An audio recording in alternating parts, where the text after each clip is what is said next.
Let's go to Khamzat Chimaev versus your boy, Bobby Knuckles, Robert Whittaker.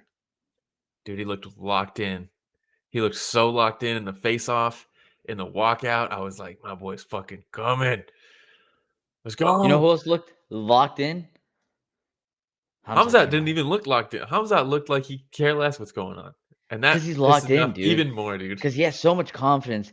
He I kills know. everybody, you know? Well, I'm glad He he just wasn't wants to like come that. in and smash on everybody, dude. Well, like in this one, the lead up, he was so like chill. Um, and real quick before we get into this, shout out David in the chat said, "Why do you dislike fighters wanting to move up for a second belt?" Do you mind if I take this one, Ramiro? Because I am Go for it. passionate about this one. Go for it. I think. Oh, we got the solo. I think it's okay when a fighter goes and challenges for a new belt in another division, but they need to clear out their division first. There should not be any number one contenders knocking on the door. A champion going up to another weight class should not take away somebody else's opportunity to fight for the belt in their division. I think that's one of the worst things in this sport is when somebody earns a title shot. It's so hard to get a title shot. And if someone gets a title shot and earns one and deserves one and they don't get it, it's one of the things that I hate about the sport the most. You look at Jacare Souza, there's so many examples. Tony Ferguson never got the undisputed shot. Like there's so many examples of somebody who could have achieved greatness and they did everything in their power to do that and they delivered and then they don't get that opportunity and it passes them by and they miss it because it's lightning in a bottle. Sometimes it's so hard to defend the belt, let alone actually capture it. So when somebody has the opportunity and earned their shot and they don't get one because a champ is moving up when they have people knocking on the door, I do not like that. I do think it is cool when a champion moves up and gets a second belt. It is very cool, but it always is. There's a black spot involved in my mind when they left somebody waiting to do it. Yeah. Does that make sense? Yeah, and then David says, how is Ilya supposed to clear up division? There's always going to be the next guy in line. If anything, they can wait for a bit. Not true. I don't think that's true. And with all due respect, David, as a good point, I don't agree with it because uh, that isn't the case. Sometimes there are champions who clean out divisions, and we've seen that numerous times. We're like, who's next? It happens all the time. Um, but you have to Demetrius? do it first. Demetrius Johnson, Anderson Silva, John Jones, like I mean, the list goes on. We've seen it so many times. Um, but you got to clear it out first. My You got to turn, clear it out Will. first. Your turn. Go for it. As I hear David, I like when fighters jump up to fight for the next belt because I love the entertainment factor, right? Mhm. Will is a purist. He's a pure soul. He wants to see somebody go through and clear out the division, and I could see his side, but I can also see just from a pure entertainment standpoint, seeing big names like an Ilya all of a sudden being matched up with Islam Makhachev and seeing just how great can an Ilya Taporia be. Like he's fought a couple of featherweights, some of the best to ever do it at Mhm. featherweight. And again, that's just me liking the entertainment factor. Not that I disagree with Will. Rich, our producer in the background, saying Will is a baseball boomer. Not Uh, anymore. but yes, I could see both sides of that view, David. I get the entertainment value. I just for me, and maybe it's just because I long for the old days. We had certain champions who legitimately racked up title defenses, and I think that's more impressive than getting a second belt because anything could happen in a fight. You get 25 minutes to win a fight, and they get a second belt, and you're like, okay, cool. It is cool, but man, someone who lays down the gauntlet and defends the belt time after time after time after time, for me, that adds to their legacy and their greatness way more than a second belt because anything can happen in a fight. You catch somebody in a title fight, you get the belt. Okay, cool, you won a fight, but defending the belt over and over and over in 5 round camps and that's hard. That's what makes a legacy, in my opinion, more so than a For double sure. champ. For sure. All right. Now let's move on for Now we real can this move on. time. We had Khamzat Chimaev versus Bobby Knuckles, your boy, Robert Whittaker. Oh. Another sad fight for Will. God. Will, I could see you just huddled up in the fetal position, crying, just to sit up and watch Max and roll back down into the fetal once again. Look, Uh, oof. I thought, like I said, Robert Whittaker, he came in, he was locked in. I was like, all right, he needs to be locked in for this. He's got great takedown defense. We can he can do this. We saw, you know, we've seen Khamzat be forced to stand and trade, and if Rob can do that, he could win this fight. And instead, after like 45 seconds, Khamzat shoots in, From a and distance. yeah, and Rob gets the hands down. He stops them in his tracks, but then he stumbles because Hamza is just running through him carelessly because he can do that. Because it looks careless, but he knows what the fuck he's doing. And he's driving, and Rob stumbles, and that stumble allows Hamza to work up fully into the takedown and get him up against the fence. And from then on, it was defense, defense, defense from Robert Whittaker. And I was like, the whole time I was like, okay, we could drop this round. It's a 5-round fight. We could drop this round. He's defending pretty well, right? Yeah. Hamzat's doing masterwork. And careful, Rich, there's not a ton of photos in this fight because it's grappling and the photographers don't take, or maybe they just don't upload the photos of the grappling. But Rob was doing a great job defending, but he was defending. And Hamzat was doing everything, man. The Dagestani handcuff, like he was passing, he was going to the back, he was getting a hook, like he was doing very good work. Um, but I was like, that's fine. We can lose this round, you know, Team Robert. We can lose this round. They start on the feet the next round. Um, and then, fuck, man. And then he gets his arm around the chin. I think it's the next photo, probably. He gets his arm around the chin, and Rob taps immediately. But when he got it around the chin, I was like, that's fine. He was running out of time. I think there was maybe like a minute left. What was the time? I don't know. I don't even know what 3:30. time it So was. there was a minute and a half. And I was like, all right, like we can do this. And real quick, Ghost is giving us some good breakdown stuff. He said the discourse is going to be how great and unstoppable Hamas wrestling is, but that's not the case. It's really good. Someone just needs to play off the fence and force him to guard pass.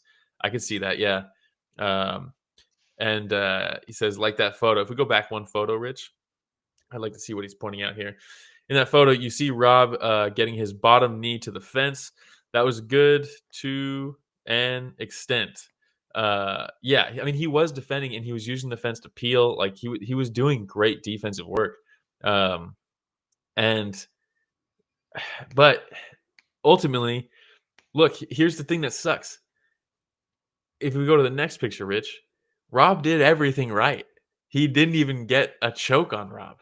That's the worst part. He didn't get he defended the submission well. It's just that Hamzat destroyed his fucking jaw with this. Like, Yeah, and it seemed like he went with a panic tap after that, right? So, like, oh when I yeah, first saw it, I was like, "Oh, he might have had the choke in," and maybe no, I I just knew didn't something was see it. wrong. Oh, dude, that was rough. It was bad, dude. And man, I hate this picture so much, but it's so good. And look, Hamzat is fucking good, dude. He's very good. And this is, in my opinion, you jumped the line. This is the title shot, in my opinion.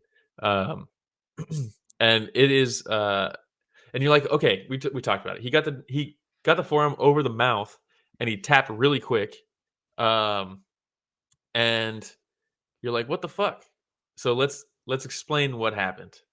The next picture is the aftermath. Actually, I think there's a graphic warning photo coming up. Um, okay, so this is a picture of Rob's mouth after the fight. It is graphic, so if you're squeamish, here we go.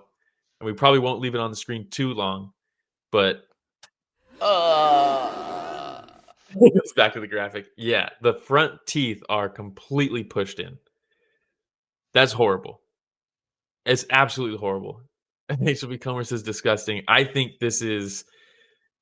I hate when shit like this happens, and I absolutely hate when it happens to one of my boys. Like, why did this have to happen to Ryan? And it's horrible, man. And Rob has since posted on Instagram. He said, "Thank you, everyone, for all the love and support. It's a tough gig sometimes, but that's the business. Big congratulations to Hamzat. He was the better man tonight, and that's all there is to it. I felt great. Everything was on point, and I was ready. My jaw is good, but my teeth are moved in. It's a good excuse to fix them properly now. Disappointed, but I come back better from every setback and every challenge. So that's I can't fucking read it when it's this small. Point is, he's in good spirits. Rob is the man. He's in good spirits. He's a true champion, a gentleman. His teeth are fucked, but clearly, there's all these videos of these doctors that anytime there's an injury or something in a UFC fight, they post these videos of like, you doctor explains the UFC, and they're all talking about how fucked Rob is and how there's probably a break or a fracture. He's gonna have to get all this surgery, all this gnarly shit.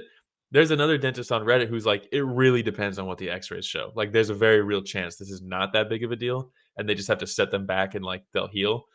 And it's like, okay, Oh, thank you for that. I need that. I need that. that sounds awful. Yeah, and Rob has always missed.